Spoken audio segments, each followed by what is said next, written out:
अशी बातमी मिळते आहे सध्या की हुसेनीवाला बॉर्डर आणि वाघा बॉर्डर ही पाकिस्तानने बंद केलेली आहे.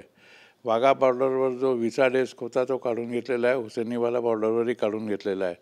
त्यामुळे परत जाणाऱ्या पाकिस्तानी नागरिकांना पाकिस्तानी हद्दीत प्रवेश नाही आणि त्यांचा व्हिसा व्हॅलिड होणार नाही, व्हेरीफाय होणार नाही. त्याच्यामुळे आतमध्ये गेल्यावर त्यांच्यावर इलिगल एंट्री म्हणून कारवाई होऊ शकते. आणि पाकिस्तानने सांगितलं आहे की आम्ही यांना एंट्री देणार नाही. याचा अर्थ असा की पाकिस्तान स्वतःच्याच नागरिकांना एंट्री तिथे नाकारतो आहे. ही अतिशय पळपुटेपणाचं लक्षण आहे. हे पाकिस्तानने कारगिलच्या लढाईतही केलं होतं, जेव्हा त्यांचे 5 नॉर्दर्न लाईट इन्फंट्रीचे लोक मेले होते आणि त्यांचे शव घेण्यास पाकिस्तान रेड क्रॉसने मनाई केली होती की आम्ही ते घेणार नाही, इंटरनॅशनल रेड क्रॉसने सांगितल्यानंतर.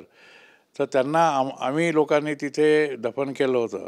त्याचप्रमाणे आता या लोकांनाही त्यांनी डिसोन केलेलं आहे की हे आमचे लोक नाही आहे, आम्ही काही यांना घेणार नाही. तर या लोकांचं आता भवितव्य काय आहे हे भारत सरकारला ठरवावं लागेल. कारण त्यांना तिथे मोकळं तर सोडता येणार नाही, कारण ते एजंटचं काम करतील. त्यामुळे या बॉर्डरवर त्यांच्याकरता कॅम्प लावून त्यांना ठेवावं लागेल किंवा रेड क्रॉसला सांगून यांना परत पाठवावं लागेल. कारण असं जर झालं नाही तर या लोकांचं भवितव्य काय, आणि अजून जे 3-4 हजार नागरिक आहेत जे पाकिस्तानमध्ये जायचे आहेत त्यांचं भवितव्य काय हे भारत सरकारला ठरवावं लागेल.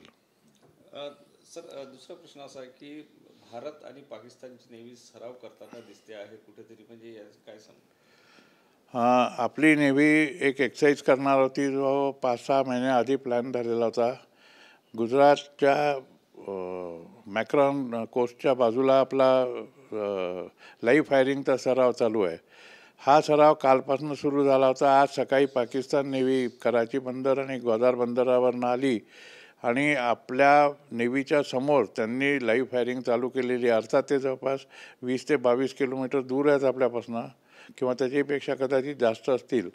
पण ही एक डेंजरस सिच्युएशन आहे, कारण केव्हाही एकमेकांचे शेल एकमेकांवर पडू शकतात आणि युद्ध भडकू शकतं. त्यामुळे कुठेतरी याला आळा घालण्याची जरुरी आहे, अन्यथा हा एक फ्लॅश पॉईंट ठरू शकतो.